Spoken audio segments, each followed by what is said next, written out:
You wanna, there is lines. You can put lines in there when you videotape. Would Why that do you help need lines? I don't know. In case you thought you want to make sure it's not crooked. No, I don't care. Oh, I don't know. I think that's for the newer phones. Yeah, Can you do it on an old phone? I think so. I don't know. But Well, I don't want to. I'll do this because I tend to want to have good posture sometimes. yes. Well, that's I'll okay. go like this and But we it's should cutting off my probably head. we should probably raise it up so it does get our heads. Okay. Is that better? Well, then it looks like it's too formal. Does it? Yeah, let's bring it down just a little. Okay, let's bring this up maybe. And then we'll bring Oh. it like this. That's better. Maybe point Yeah, it down I can more. point it down more. Damn. That was good. I Was thought it? that was good. I just need room to move my head. Right. So it doesn't Right. cut off my And forehead. then we're crooked. Okay. Is that better? No good? Yeah, that's fine. Okay. Hi, I'm Rachel. I'm Bob. We're this is our podcast, and we're basically gonna document our growth. We're reading the book, The Creature from Jekyll Island, and it's quite a rabbit hole. And I don't know how we're going to attack this, but Rachel has been very helpful as a partner in crime to take this book and break it down in bite-sized pieces. And so Rachel has been reading the book. I've been listening to the audiobook, and between us, we thought we would just discuss this, but now we're way over our heads, and so we're just going to It's a big book. It's 590 pages. yeah, and we're going to So we're going to do it in 4 parts, I think. We'll do it at in 4 least parts. Yeah. and so I with ChatGPT have asked questions. Again, Rachel has taken some questions right out of the book, and so that's what we're going to do. And in the beginning of the book, how did you give a preference on what this? How did you wrote this down? I did. I wrote it down. But Oh, I've read it in your book. well, yeah, it says this is what Rachel was kind enough to rewrite for us to look at tonight. But it says the following exchange was published in the British humor magazine Punch on April 3rd, 1957. It's a reprint here as an appropriate intro and as a mental exercise to limber the mind for the material contained in this book. And I pardon me if I read like a 3-year-old, but that's part of my charm. So But- the book, go ahead. we didn't say the author of the book. Oh yeah, go ahead. George Edward Griffin is his name, and he likes G. Edward Griffin, so he may not like his first name, but we don't know. So we're going to get started. Yeah, and I've watched all kinds of podcasters, and they keep referring to this book. And so as we go on in this podcast, I'll probably tell you who influenced me to watch him, to read him, and to be interested in him. But with no further ado, should we try to tackle this little thing that he wrote in the beginning of this book? Yeah. Okay. So what are banks for? To make money. For the customers? For the banks. Why doesn't fake advertising mention this? It would not be in good taste, but it is mentioned by implication in references to reserves of $249,000 or thereabouts. It is the money that they have made. Out of the customers? I suppose so. They also mention assets of 500 million thereabouts. Have they made that too? Not exactly. That is the money they use to make money. I see, and they keep it in a safe somewhere? Not at all. They lend it to the customers. Then they haven't got it? No. Then how is it an asset? Then how is it an asset? Well, they maintain that it would be if they got it back. But they must have some money in a safe somewhere. Yes, usually about 500,000 or thereabout. This is called liabilities But if they've got it, how can that be a liability? because it isn't theirs. Then why do they have it? It has been lent to them by the customers. You mean customers lend banks money? In effect, they put the money into their accounts, so it is really lent to the banks. And what do banks do with it? They lend it to the customers. But you said that money they lent to other people was assets. Yes, Then assets and liabilities must be the same thing. you can't really say that. But you said it. If I put $100 in my account, the bank is liable to have to pay it back. So it's liabilities. But they go and lend it to someone else, and he is liable to pay it back. So it's assets. It's the same $100, isn't it? Yes, but Then it cancels out. It means, doesn't it? The banks haven't really any money at all. theoretically, Never mind theoretically. And if they haven't any money, where do they get their reserves of $249 million or thereabouts? I told you, that is the money that they have made. How? Well, when you lend your $100 to someone, they charge him interest. How much? It depends on the bank rate. Say 5.5%, that's their profit. Why isn't it my profit? Isn't it my money? It's the theory of banking practices that work this way. When I lend them my $100, why don't I charge them interest? You do. You don't say. How much? It depends on the bank rate. Let's say 0.5%, maybe. Grasping of me, rather. But that's only if you're not going to draw the money out again. But of course, I'm going to draw it out again. If I hadn't wanted to draw it out again, I could have buried it in the garden somewhere. They wouldn't like you to draw it out again. Why not? If I keep it there, you say it's a liability. Wouldn't they be glad if I reduced their liabilities by removing it? No, because if you remove it, they can't lend it out to anyone else. But if I wanted to remove it, they'd have to let me. Certainly. But suppose they've already lent it to another customer. Then they'll let you have somebody else's money. But suppose he wants it too, and they've let me have it. You're being purposely obtuse. I think I'm being acute. What if everyone wanted their money at once? It's a theory of banking practice that they never would. So what banks bank on is not having to meet their commitments. I wouldn't say that. Naturally. Well, if there's nothing else you can think to tell me. Well, quite so. Now you can go off and open a bank account. Just one last question. Of course. Wouldn't I do better to go off and open up a bank? Yes. All right. So I think that maybe we should read about the author. Okay. Like what you just did with ChatGPT. Yeah. Okay. So Bob's just going to read this. It's actually really good. Let me get my phone, of course. Because we were thinking it would be good to tell a little bit about his background and how he Yeah. got started. This is The Creature from Jekyll Island by G. Edward Griffin, was first published in 1994. Anyway, it's gone through several versions, but then about G. Edward Griffin himself. Full name is George Edward Griffin, born November 7th, 1931, professor, author, documentary filmmaker, professor, author, documentary filmmaker, political lecturer. Education, attended the University of Michigan. Affiliations, closely associated with the conservative and libertarian causes. Organization, founder of the Freedom Force International, an anti-collectivist movement. Career highlights before The Creature. In 1960, Griffin was working with Joe Birch Society, a deeply anti-communist conservative group, which that video was something that I think I saw in black and white, and was likely one of his early documentary or lectures warning about Marxism, infiltration, communism, and government overreach.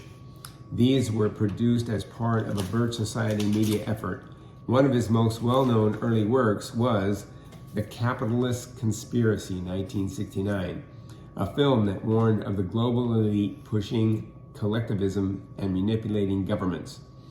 He was already digging into what he believed was manipulated systems of control, including education, medicine, and banking. Dang, even back then. Long before he wrote Creature, which is 1974. So this was in 1969, he was doing all this. Why he wrote The Creature from Jekyll Island. Griffin became interested in the Federal Reserve System as part of his broader concerns about centralized power and loss of individual freedom. When he learned about the secret in 1910 meeting on Jekyll Island, Georgia, where powerful bankers and politicians supposedly planned what would become the Federal Reserve, it was the perfect symbol of everything he distrusted: secrecy, elite control, and manipulation of the economy. He spent years researching the Fed's origin, monetary policy, and historical banking crisis. He compiled it all into The Creature of Jekyll Island, which he called A Second Look at the Federal Reserve. Griffin's 1960 work, which you might have seen, you may have seen him in More Deadly Than War in 1968, warned of communist psychological warfare. The second one would be Capitalist Conspiracy, 1969, anti-communist, anti-globalism themes.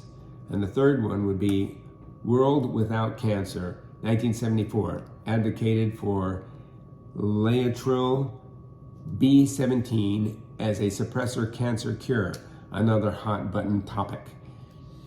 Summary of his viewpoint: believes central banking system is a tool of global control. Next point: thinks that the Federal Reserve is not federal, has no reserves, and serves elite financial interests. And then next point: opposes collectivism in all forms, whether it's socialism, fascism, or corporatism. And lastly, advocates for individual liberty, sound money, example, gold standard, and limited government. Sounds like my kind of guy, actually. And then ChatGPT was kind enough to ask me if I wanted a PDF of this, and I might ask her to do that, or him, or it to do that. But I don't know if I read that well, but I think it was great. You think it's okay? All right. Again, I'm dyslexic. I'm 7, 8 years old, and I just practice. All I can do. This is part of my charm.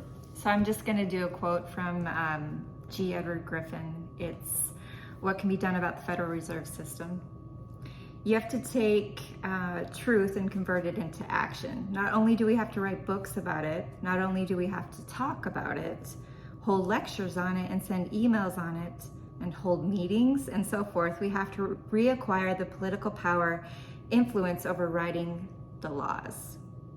The first thing that has to be done is abolish the Federal Reserve System, because that's the instrument of the monster or the creature. As long as that is in stride, as long as it has the power over our economy, the power of issuing our money, and we can't do anything about it except complain. It's like being in prison. We're all prisoners, and we can get together and complain all we want to about the food, and we have the truth. The food is lousy. Or the truth is out there. The food is lousy, the guards are cruel, they take all the good stuff and take it home, and we get stuck with the garbage. It's the truth, everyone knows the truth, but we're still prisoners because they've got the guns and we're behind the bars. So if that's the reality, then we have to face today. People know the truth, but it's not enough. We have to get out of the prison by taking action, and you need to step up and speak it. Yeah, and how I found out about him was I followed Tom Bilyeu from Impact Theory.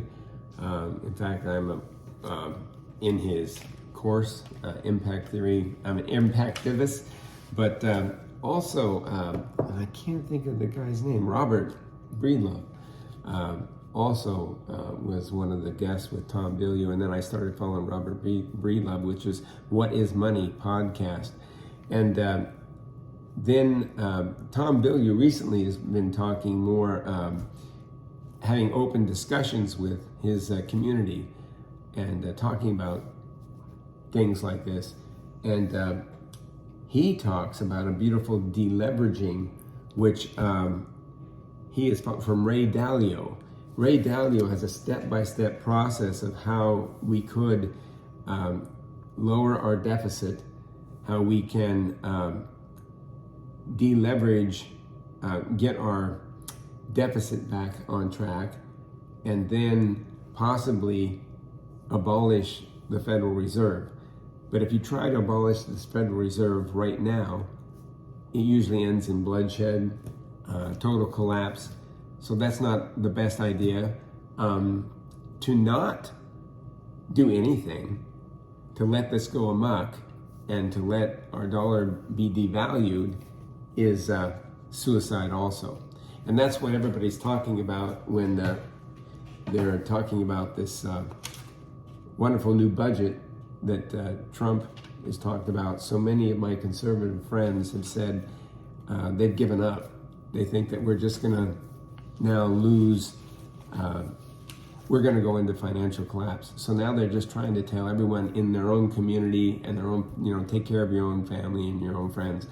But I think it's not over until the fat lady sings. And, that's an old opera term, but I don't like to be someone that's just a fatalist. I think there is things I'm going to start doing. I'm going to start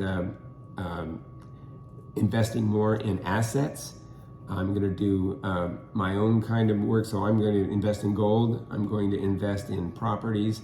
I'm going to invest in Bitcoin. Everything that's not what you would call Ty Lopez. I follow him, and he says rust, rot, and depreciate. Don't buy anything that rusts, rots, or depreciates. You want to buy assets. And in these times, in COVID, in these bad times, when our dollars, when they print money, there's all kinds of tricky things. You can print money if the economy is expanding and we're making money. If we're being productive. But when we're not being productive, when they just decide to print money just because we have to pay our interest and because we're spending money, then all we're doing is debasing our dollar. We're putting more dollars into the system, and when we do that, we are making assets shoot up, and we are actually stealing from the poor and the middle class. And the middle class is actually losing buying power. And so we were taught, I'm a baby boomer, so I was taught that if I worked hard and saved my money, I could get ahead. Unfortunately, that's not true for the younger people now. Saving money is a waste. We have inflation is so much higher than any kind of savings account. So what people have to do is you have to have cash reserves for a rainy day. But what you really need to do is you need to get into assets. Bitcoin right now seems like it's going up in price, but it's actually not. It's the dollar is devaluing, and that makes Bitcoin look like it's shooting up. It makes real estate look like it's shooting up because the dollar is losing its value. And other countries are starting to know this, and they're not going to start buying our bonds. And so we're really, as a country, we're on a slippery slope. And so I'm encouraged that just recently they did do a brand new the government has just okayed a crypto bill that is favorable to the average person and assets and it legally gives crypto, like Bitcoin, particularly, kind of a way that the banks now can use it and the average person can actually use it. And they're also allowing gold to be bought by regular people, and also silver. And that's something in the past that they did make illegal.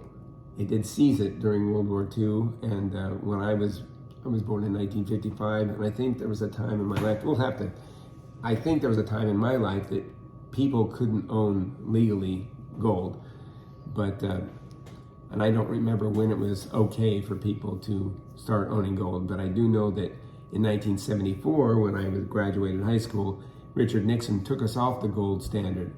It used to be that when you got a dollar bill, it was a note that was a certificate that was backed by $1 worth of gold.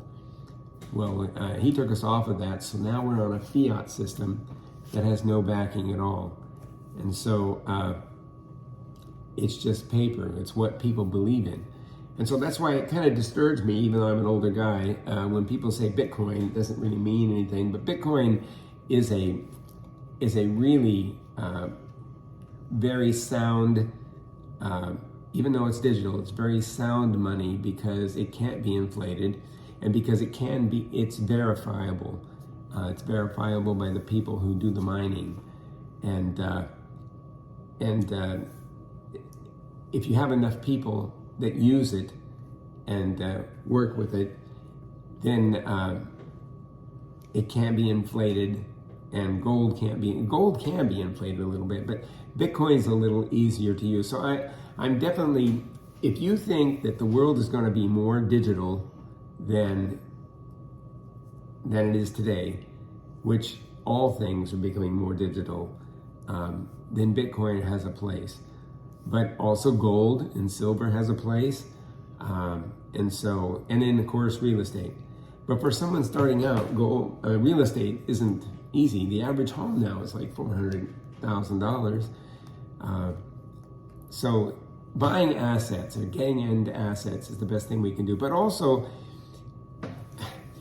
top-down control doesn't work. That's what the communists, the socialists have talked about, and it sounds great on paper. But what's happened is, in my watch, I've found that, and Thomas Sowell, he's a very good economist, I'm saying the wrong word, economist, lecturer, he's brilliant. He talks about, we have traded what sounds good, we have traded what works for what sounds good. Sometimes what works doesn't sound as good as everybody needs to be saved and everybody needs to be equal and we all need to help people. We do need to help people, but it can't be at the expense of cutting businesses and people who are profitable. Now, there's pathology on both sides. People who are making money can be pathological to where they don't care about anything but making money. But then you can also be a bleeding heart person and a tree hugger and say, no, trees and people are more important. And that's kind of what happened with California. You've got to have a balance there. But we need to start looking at sound principles. We need to start looking at if the government won't balance their budget, then we need to balance ours. And if, like me, I am working full-time and I am actually taking my Social Security now, that works for me. But if my government goes under and can no longer pay me Social Security, I have to have a safety net. I have to have something that I can, don't count on them. And I also need to help the friends and people who I have in my life. So that's what I'm doing. But in the meantime, we all need to work together and be kind to one another and to try to come up with a solution. without. Starts with reading, right? Yeah, it starts with reading. It starts with learning and speaking up, and that's what we're doing. This isn't. I hope you can tell. This is our first podcast, and that we are not polished. This is just a growth. Where we're going to. We don't know how we're going to tackle this. We're reading this. I used to act in live stage plays. I did that for 10 years, and I would practice this and practice this. We'd have this all polished, but that's really not the point of this. The point of this is you see us go through this process as we practice, and then as we get better and as we learn, we will get better at this and we'll learn more, and maybe we'll change our minds. But that's the whole process. So we're documenting this. I hope you enjoy it. Yeah, so we're going to do this in 4 parts, and we're going to dissect the book. And again, it is called The Creature from Jekyll Island, and so stay tuned. And that would be cool. So we're going to do it in 6 parts, not 4 parts. See, that's what I was hoping. That's what I'm hoping we would say this. I know we would. See, and it is. And that's what it is. There's one. And then all these. The creature is this. Oh, didn't you write this down? What? The creature is this. That's section 1. What creature is this? What creature is this? Or it says the journey to Jekyll Island. Well, yeah, sure, but this Island. is the actual parts in the book. Right. And then there's. And number 2 is A Crash Course on Money. The name of the game is Bailout. What is this? The New Alchemy, A Tale of Three Banks, The Harvest, Time Travel into the Future. Okay, but they don't have So 6 why does parts. it say this? I don't know. No, that is 6. Is it 6? 6 travel. Okay. It's Roman numerals. Okay, so ChatGPT is. You know what I found? ChatGPT. It's like an employee. I mean, a really smart employee. But you give an employee something, and it sometimes gets things mixed up. And so you just can't let your... Because its heart's not in it. Yeah. Well, yeah. That's funny. No, but you give an employee your checkbook and say, here, do this, pay my bills for me. Guess what? You're going to be a rude awakening. But so ChatGPT like that. So, but there are 6 parts to this. And in the book, not ChatGPT, it's what creature is this? That's part 1. Part 2 is the crash course on money, and then a new alchemy, a tale of 3 banks, the harvest, time travel into the future, and then underneath that I have all these different, and there are a total, I think, of 26 chapters. Yes, 26 chapters. Okay, so we're going to do it in 6 parts. I thought maybe she knows something I didn't know. Well, 4 I parts. was just thinking 4 is a lot of videos, but we can do 6. Okay. Well, 4 is a lot of videos, but I don't know if, and I really think that 4 is a good number. Yeah, 4 is a great number, and I really think it's a great idea to try to do it in 4 or even 6. But I don't know if we can do it. We may wind up It is a doing lot more. of information. Yeah. For not if we were polished, not for us to deliver this, but for us to absorb it. It's a lot. I work full time. I'm trying to remodel a house. I'm trying to stay out of bankruptcy. I'm trying to not die. I'm 70 years old. Any day. When was your birthday? Because you just had a birthday. July 10th, yeah. So newly 70. Newly 70. He's a Cancer. And then I was at Lowe's today, and this guy walking by me, this one kid in Lowe's says, "Okay, let's come over here." And the guy says, "Okay, I'm not that fast anymore. Things are slow when you're 70." And I started laughing right out loud. And I said, I just turned 70. My feet hurt. And he says, "I'm 72. Oh, so, that's a lot older. It looked a lot older. But anyway. Probably doesn't do yoga like you do. Well, I stopped doing yoga because because the doctors, I had a procedure done and the doctors gave me levofloxacin, and that causes all of your tendons to rupture. Some people it doesn't. With me, it just laid me out. So I can't. I'm afraid I'll tear something. But yeah, it's been almost half a year now. Okay. So I'm gonna try to. I've got to try to start. Tai Chi. No, I gotta start doing yoga. I really do. Tai Chi is better than Tai yoga. Chi. Okay. Make you strong. Okay. Yes. I mean, I'll do anything. You don't do big movements in Tai Chi. I mean, well, you can, but you can do it. I also at the beginner level. I also work with ATG, Athletic Truth Group. I was doing really well with them, and I just slowed down because I tried to finish my deck, but then I did this procedure and got hurt. So anyway, life happens to you when you're busy making other plans. Now, what did you want to start with? I mean, where did you want to go? I mean, I'm rambling here. Oh, I did want to end with a quote here. The central banking system is basically monetary Marxism. In Marx's manifesto to the Communist Party in 1848, he demanded the need for a central bank to implement Marxism. So there is a deep connection between these false ideologies and central banking itself. So it's going to be fun to talk about the central bank and learn together. Yes, and for those of you who do follow Tom Bilyeu and Robert Breedlove and the author of this book, my brain lost. It's G. Edward Griffin. George Edward Griffin. He doesn't like the name George, so also, it's G. Edward Griffin. I don't know why he goes by G. Edward Griffin. Also, I don't think George is a bad name, so. No. Who else has helped me with this? Oh, yes. Who talks about a beautiful deleveraging. I can't think of his name right now. Darn it! We're gonna have to pause this because it's Ray Dalio. Ray Dalio.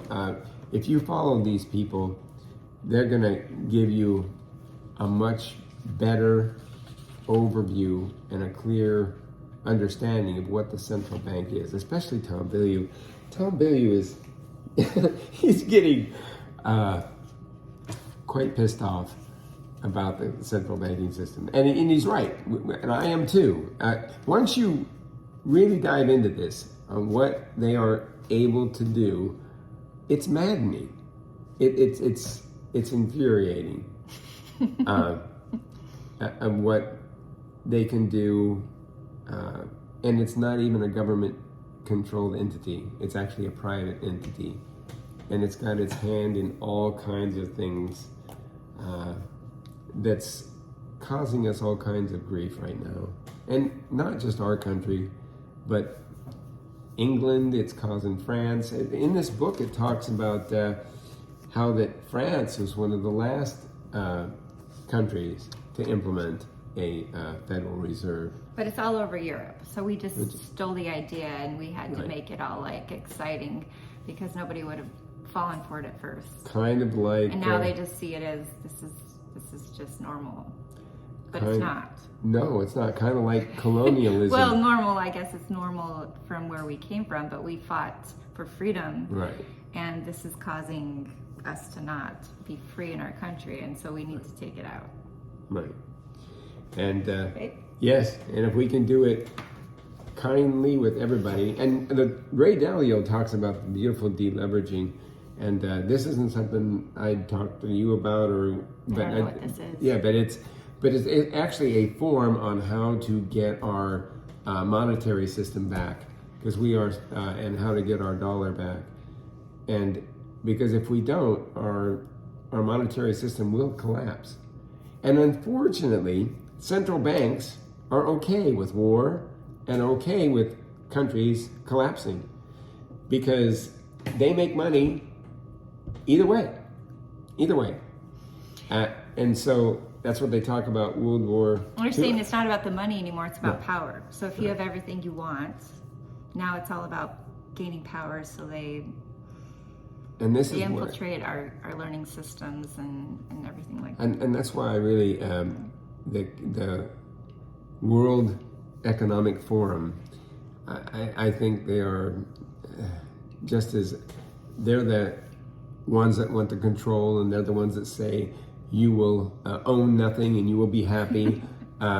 So it's all kind of tied in with that. It makes me sound like a tinfoil hat conspiracy theories, but you know, there is a movie, a funny movie, Bowfinger, And in this one particular movie, this person catches a bunch of people trying to pick on someone. And he says to them, he says, okay, just because someone is paranoid doesn't mean they're not being watched. And so that's what, there is something going on in our system, and it's not healthy for our country, and it's not healthy for all people in it. And we're only as free as the least free person in our society. So if we pick on any group or any individual, be careful, because you may find yourself in that position. So let's all try to be helpful and kind to one another. We may not know how to get there. We may have different viewpoints on how to get there, but know that we all want a safer, more free system. And except for the people who have the power and like the status quo. And that's what I really like, Mr. Griffin here, is most people who find this out use this to their advantage and shut up about it. Mm-hmm. He didn't. He exposed this, he said it, but it's complicated. And back in the 60s when he was talking about it, and then in the 90s, 1994, when he first wrote this, things were good. People, they weren't great, but they were better than, other countries, so why complain? Now things are getting pretty bad, pretty. Well, we're feeling it. We're feeling it. Everybody's feeling it. And when you have young people today who thinks that they don't want to have kids because they don't think their children's lives are going to be better than their lives, that's a sad, sad thing. So that's why. It's because they're not voting. Well, they're not throwing events on speaking up and reading books and learning. But it's also learned helplessness. I mean, that's what our schools teach. They teach us how to be little factory workers. And they did that. Our true genius, everybody talks about our education system as being failed, but our first educational system was a genius. And it was back in the Little House on the Prairie days, where you had one teacher. What year was that? And it was like in the turn of the century, 1800s, from the beginning of our country up until the 1890s, around the Civil War time. Everybody had a little schoolhouse, even my mom, and she was in the 30s. It depended on rural America, still had this genius type of education where you had one teacher and you had kids maybe 1 through 8th grade. And one teacher taught maybe 12, maybe 10 kids, and that she lived at that house, at the schoolhouse in the back. She cooked her meals and all, and she took care of the kids. But if a kid learned to read when he was in 1st grade, but in 3rd grade he didn't do well in math, but the next day, 2nd grade, he's supposed to be good in math, but if he didn't get math, she could work with him and make him better. So by the time he had 8th grade, he knew how to read, write, and he also knew how to think with his parents. And they actually, by 8th grade, kids were like Amish kids are. You take an Amish kid, and that kid is a sound, well-rounded kid. He knows how to think. He knows how to apply principles. He has a work ethic. He knows the process of thinking in first principles, finding out what is the problem that I have, what is the best way to solve it, and what is the best way to solve novel problems that I've never seen before, problems that nobody's ever seen before.